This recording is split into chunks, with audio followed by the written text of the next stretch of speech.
we'll learn how to graph the function f of x equals 3 times the sine of 2x plus 1 with the help of the Casio Classpad.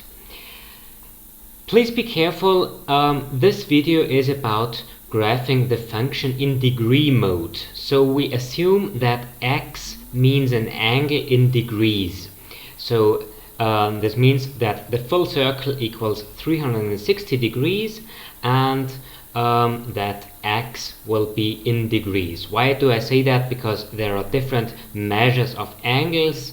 There are also the so-called radians, but this video is not about radians. Okay, so how to graph the function? Well, of course, at first you will have to switch to the menu and to this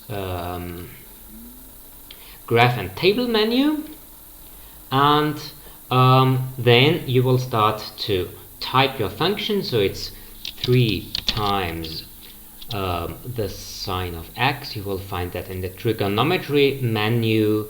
The sine of 2x, close the brackets, plus 1.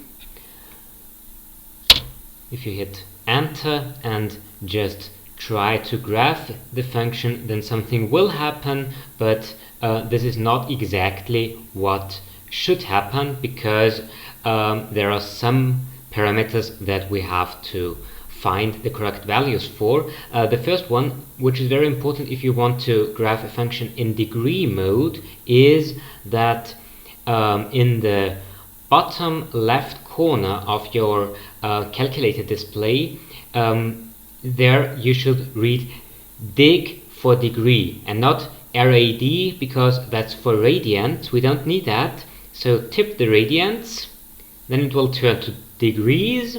If you tip it again, it will turn to GRA. We don't need that as well. So tip it until you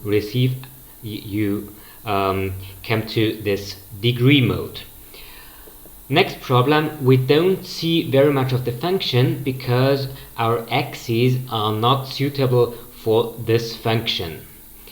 What can we do? Please tip this symbol, which has the which has these 4 arrows like this, and then you will be able to choose values for x and y for minimum and maximum. So for the minimum value of x, we need it from 0 onwards, but we also want to see the y-axis, so maybe start with -10. The maximum value 7.7 will not do, because we know that to see a full circle we will need 360 degrees, so at least 360 degrees should be visible. Maybe let's do 400. The scale parameter means how much space is there between 2 labels on the x-axis. If we want to establish from -10 degrees to positive 400 degrees, then it will not make sense to have a labeling at each degree, but for instance we could use the labeling at each 90 degrees or 45. So it makes sense to use some multiplier divisor of the 90 degrees angle, because we are using angles here. You don't have to set the dot parameter because that's done automatically, but you should find meaningful values for the y-axis.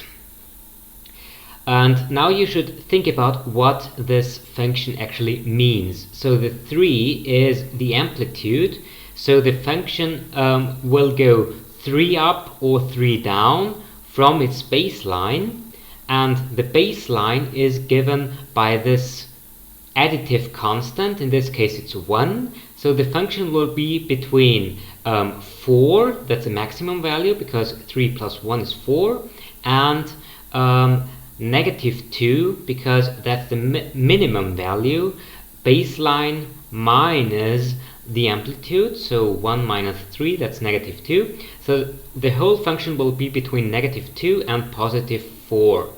To make sure that we have everything, we should find an interval that is a bit bigger. So for instance, negative, sorry, I said negative, we need negative 2, so let's use negative 3. And for the maximum, let's use positive 5, because we need until positive 4. And you can choose the scale parameter, which will determine the units on the y-axis. We have from negative 3 to positive 5. So yes, scale 1 could do. Let's see how it looks. Please make sure that the X log and Y log buttons, they should not be selected. And now click OK. And let's view the graph. Yes, I think it looks quite good. So we have the baseline at 1 and the maximum value at 4, the minimum value at negative 2. And we can also see that this function has one period between 0 and 180 degrees and a second period between 180 and 360 degrees. So this is the meaning of the frequency parameter 2, that there are 2 full periods within 360 degrees. So this is how to graph a function of this kind, 3 times sine of 2x plus 1 in degree mode with Casio Classpad. Of course, there are additional things that you can do. For instance, you could make the baseline visible. You can, for instance, go back up here, and then you should be able to find some graphing. Sorry. For instance, you could add a vertical or horizontal line if you need a horizontal line.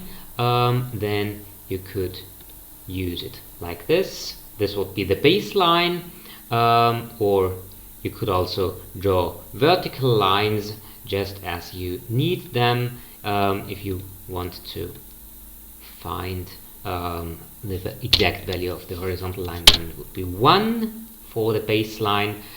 You could draw vertical lines, for instance at the 180 degrees line. Let's try it. Analysis, we had it in sketch, and a vertical line at 180 degrees. Just click it and then use 180 to fit it exactly where it should be. So this would be a vertical line at 180 degrees, and you could do the same, for instance, for a horizontal line at height 4, and so on.